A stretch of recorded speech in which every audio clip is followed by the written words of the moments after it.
ghost of a witch in her 30s. An old minibus pulled up to an abandoned house, and the whole street looked abandoned. Many houses were empty. 4 high school students, best friends, got out of an old Chevrolet. George, Victor, Margaret and Carrie.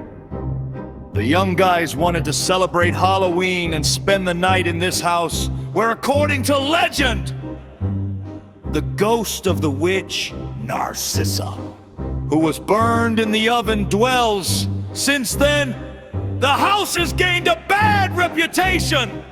Neighbors said that strange screams could be heard from the house at night.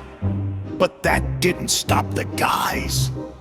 "Hey, George, you can carry the non-alcoholic beer yourself," said Victor, who had thoughtfully brought a whole pack of Budweiser and a pack of condoms with him, hoping to have sex with Margaret that night. After buying the beer, there was no money left for condoms, but George was happy to buy them for his friend. Turning the door knob, the boys entered an abandoned house. "We go into the living room," Victor thought. The guys settled down on an old sofa, opened a beer, and Victor began to tell the story about the witch. 41 years ago, a single woman moved into this house. She was introverted and unsociable, so bad rumors immediately spread of her that she was Narcissa and heiress B. One day a young guy, Jack Goofy, disappeared in the house next door, whom everyone called Yoofy Doofy. He lived alone. Most likely he was a virgin. The last time he was seen near the witch's house, he was still wearing a small backpack on his back. Then curious neighbors broke into the house and saw a terrible picture. The evil witch cut his throat and drank all his virgin blood. The enraged neighbors tied her up and began interrogating her. It turns out that she had a husband before moving in.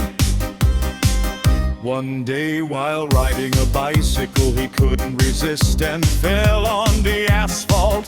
He did not survive. Since then, Narcissa has gone crazy. Started calling herself a witch in her 30s and stalking nice guys. Goofy, poor virgins, taking revenge on them for her dead husband. Without hesitation, when neighbors took the witch to the basement, put her in the oven and burned her. Since then, every Halloween, one of the neighbors necessarily dies. It's not scary, George said. Meanwhile, Victor got up. He got up too, and went with Margaret to the basement to look at the stove. George was left alone with Carrie. She was a very beautiful 2-meter tall cheerleader, a girl with blonde hair and blue eyes, and without the tattoos that were in abundance on Margaret's body. But George was very afraid to approach her. Carrie, who didn't mind having sex even with George, didn't understand why George wouldn't come over and show signs of attention. Even Carrie's ex, Cool Eugene, with glasses, he was more confident with her. She herself didn't mind joining Victor and Margaret, leaving boring George alone. Loud groans were heard from the basement, and George blushed. Carrie thought George was a virgin too, just hiding it. And then the ghost of a witch appeared in the room. The sight of her made George freeze in fear, and Carrie started screaming, "I need blood! The blood of a virgin, a nice guy, Yoofy Doofy!" The witch's raspy voice cut through Carrie's furious scream. Of the 4, only George was a virgin.